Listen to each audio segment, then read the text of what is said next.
Some days when you're not feeling well, you just want to kick back, just lay in bed all day, do nothing, see nothing, just kind of recuperate and get yourself together. That was my plan for today, but something said, hey, what could it hurt to get on social media for 5 minutes, see what's going on? And man, that was a mistake. So I didn't use my 5 minutes wisely. I went on Twitter. Wrong place to go. And the first thing that caught my eye was a defensive coordinator anonymously made a statement about, I don't give a shit if Lamar Jackson wins the MVP 12 times.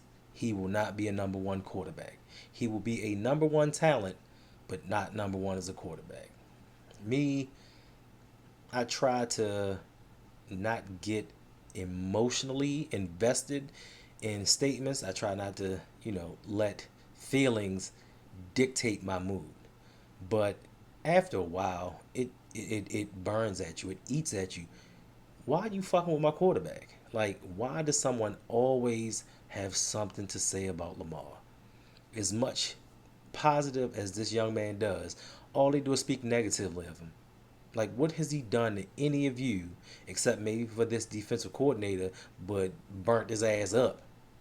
What has he personally done to you to warrant these attacks? Now, me personally, I grew up in a different era.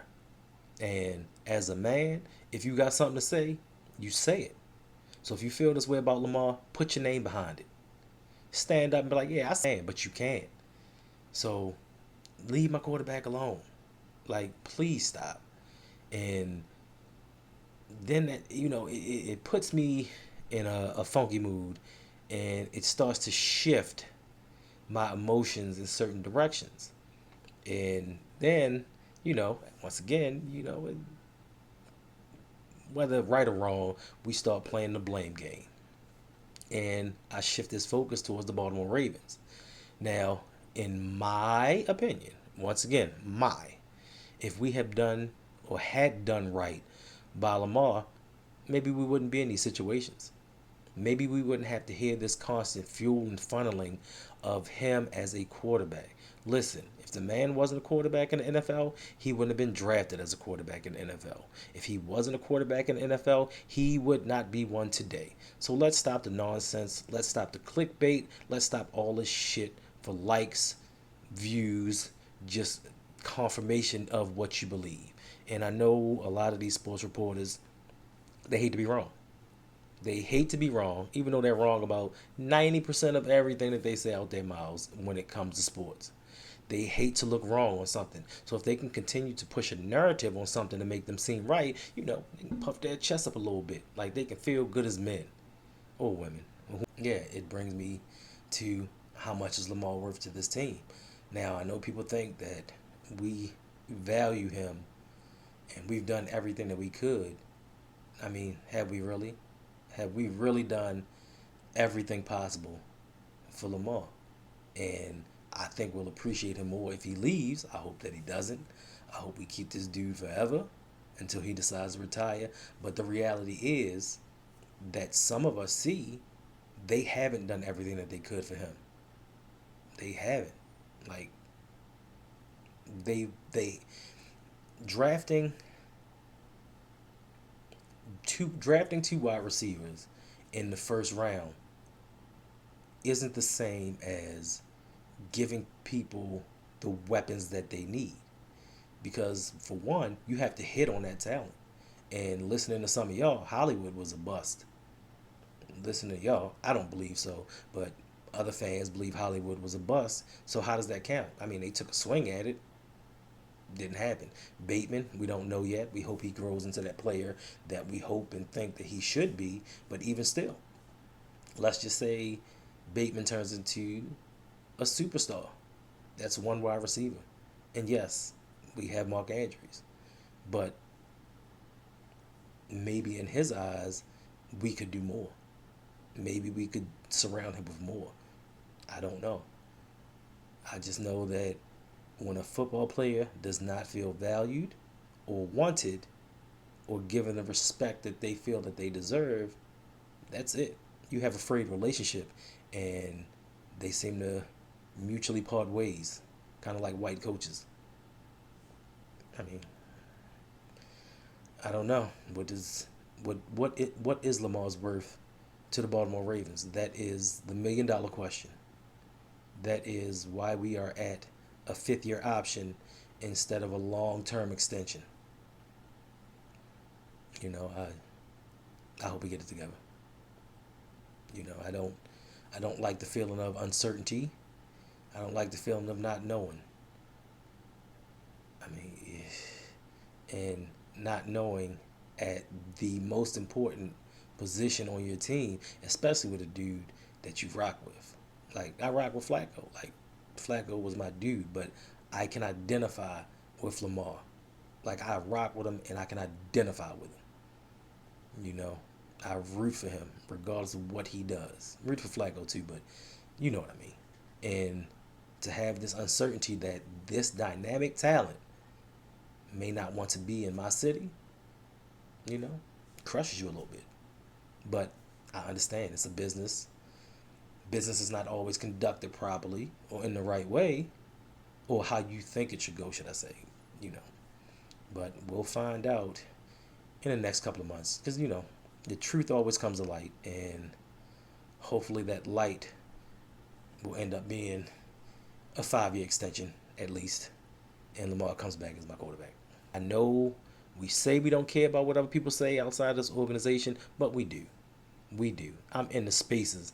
I'm online. I hear the people ready to fight, hurt, kill, maim, and just fuck somebody up over talking about their quarterback. So we do care about what people say. So let's stop pushing that narrative that we don't.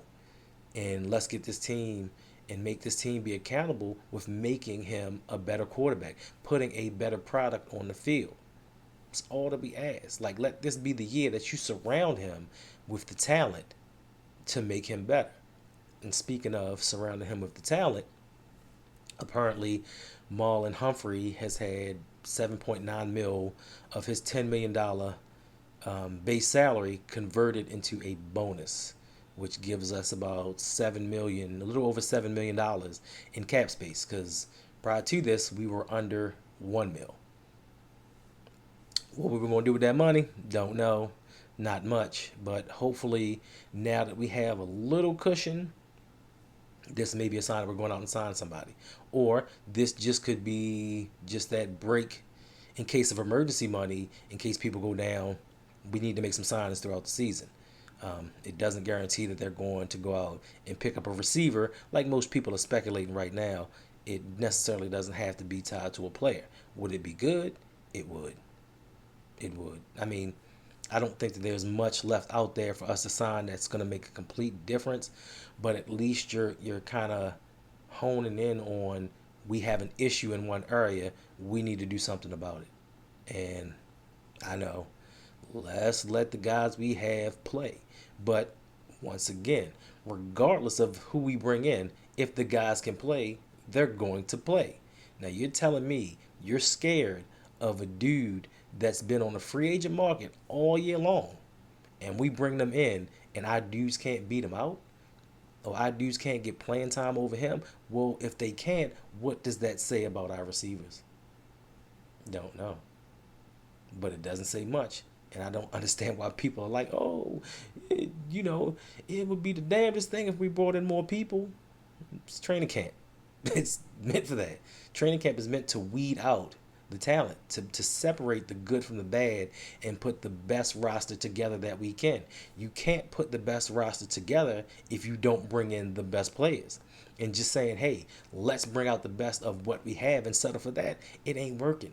And that leads me back to all of these narratives. If we keep surrounding him with people that can't play and he has to do everything to himself, we're going to keep going through every offseason of, oh, Lamar's not a quarterback. Lamar's not top this. Lamar's not top that. I don't give a fuck. Honestly, excuse my language, but I'm starting to get a little bit upset. Like, I wish I'd have stayed asleep. I wish I'd have stayed in bed. But what are you going to do? And the last thing that kind of caught my ire was apparently, since we've drafted Lamar in 2018, the Baltimore Ravens have been in the bottom portion of offensive line spending. Even though we've had some solid offensive lines, we have been in the bottom of spending. Now, apparently, coming up this season, we are up to number 5 in offensive line spending. And all that shit means to me is either other teams have become unbearably cheap, or these numbers are skewed somehow, because there's no way on God's green earth that you can tell me a 3-year, $15 million signing of a journeyman offensive lineman is going to hike that price up. And this is where numbers can be deceiving. And I know a lot of people say, oh, men lie, women lie, but numbers don't. In some cases, they don't lie, but they kind of skew the real thing that's going on. You get into the later years of deals on players, the price goes up. The further back we go on Ronnie Stanley's deal, the more he's going to count against the cap. I think he's up to 18 million this season, and the next highest is Makari at 3 mil, possibly. But you also have to take into account that we have about $4 million tied up in dead money between Alejandro Villanueva and Ben Bredesen. That dead money counts as well. So, you put about $4 million on the books for some people that aren't here, and it makes it look like you're spending money when you really aren't. So that's where they lie. I mean, hopefully tomorrow I'll feel better, and if I don't, I probably won't get on social media because I don't want to be sick and upset. Hopefully I can just be sick. That'll be better. I'd rather do that.